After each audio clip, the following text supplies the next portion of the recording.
So recently I saw a meme saying you asked me for 5,000 naira. I told you I don't have, and you're like, a whole you. How can you not have 5,000?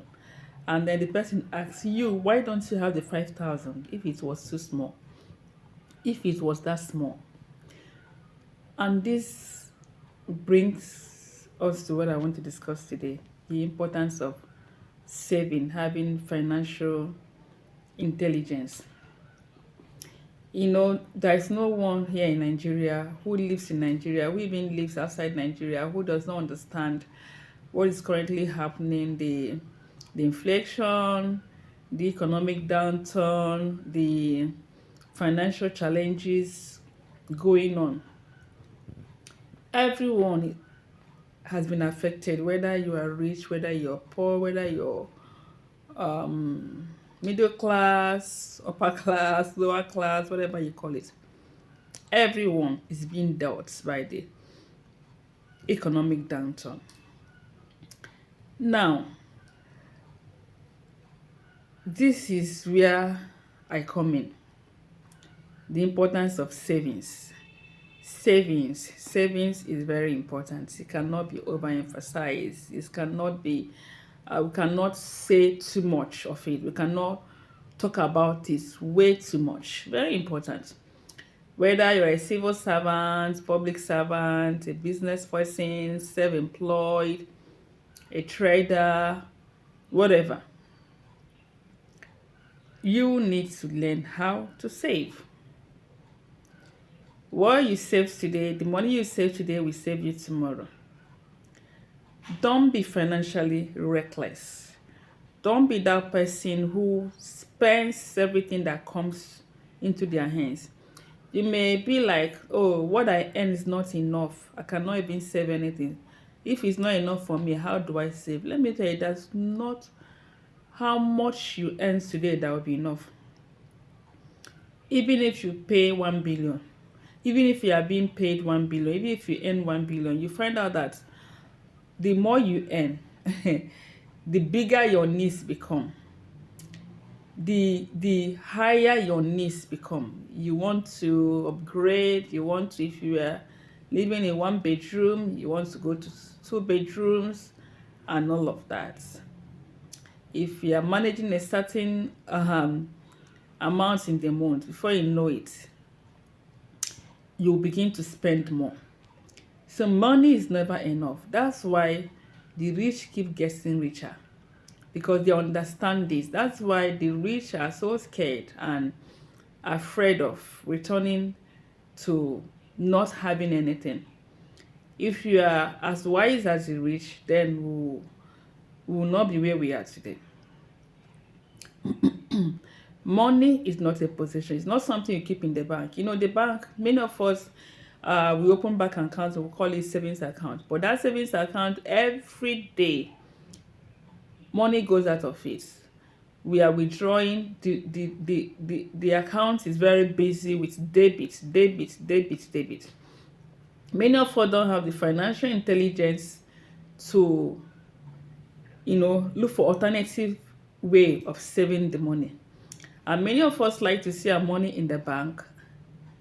Yes, that's what the bank wants us to do, right? They want you to keep the money in the bank. You don't even know that the money can work for you. I used to make this mistake. I like to see the money just there.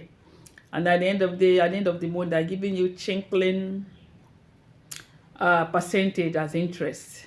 So number one, if you have a savings account, you need to have at least two accounts. One is your regular savings account, the one that you use for your everyday expenses and all of that. The other one is like your backup.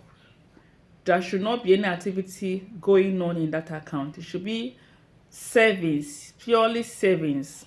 Unless you have something important, something emergency, something necessary, then you can actually go and access the account. That's, by the way, that's basic. Now, if you are looking to elevate and upgrade your savings or your financial life, you should be exploring other alternatives. There are other alternatives. Before now, I just used to think it's about fixed deposits, and you know that fixed deposit, right? The minimum amount of time you fixed it for is what it can take. If you collect the money before then, you may likely lose all the other interest or the dividends.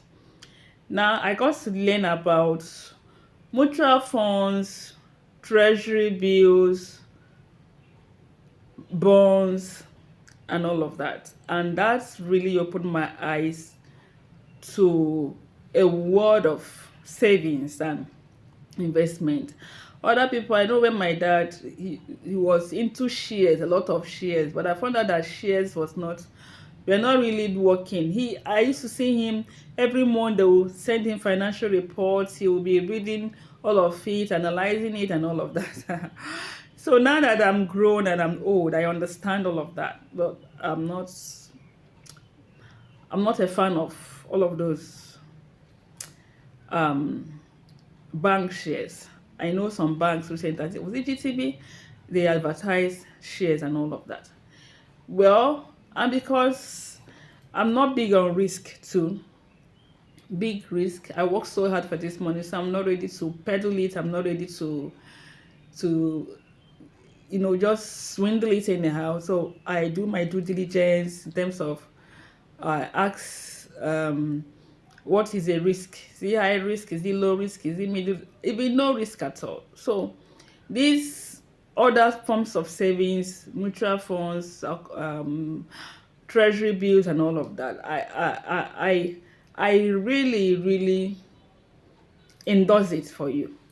Instead of not using that your 3-5 in the account, why not invest it? Why not put it into a place where every day you can be seeing it yield for you, yield for you, and you'll be seeing that your money is working for you.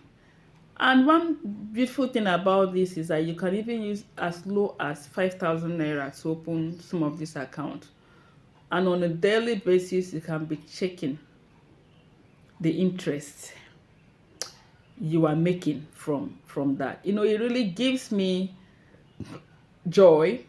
Excuse me. It gives me joy when I check these things, even if it's 1 naira 50 kobo. It's something. At least the money is not passive. Money is coming into your account, and you're not working for it. You're not waking up so early to go to work.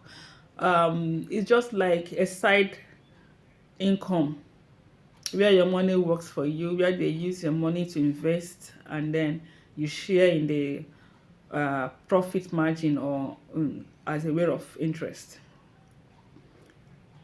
If you know where you're coming from, you will take your financial life very seriously.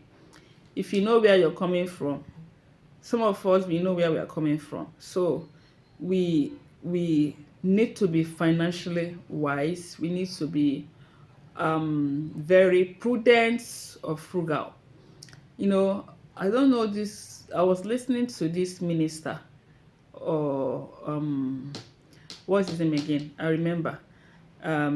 This is a Yoruba minister. So he was saying, you will think that you are kind. You will think that you're a philanthropist. You will think that you are a giver.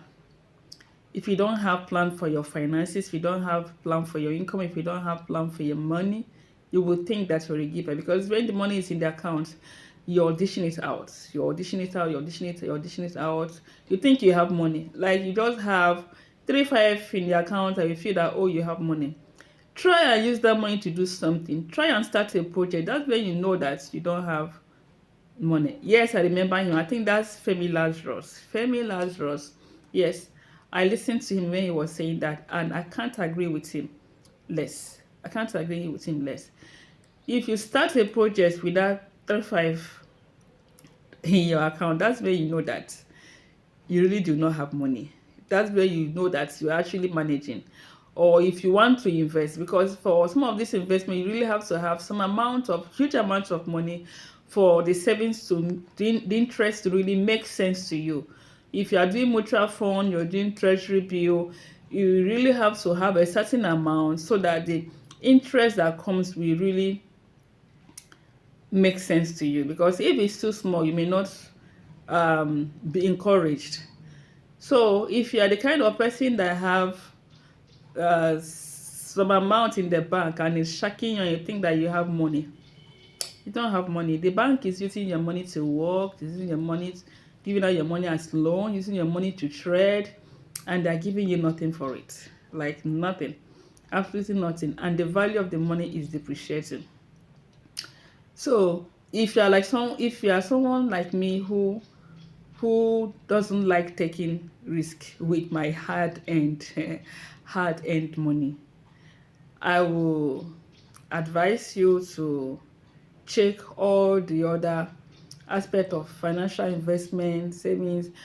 Go and Google, go to their website, go to the banks and ask questions. They will answer you.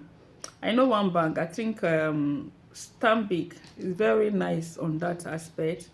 UBA is also nice on that aspect. So I encourage you, please take your financial life very, very seriously.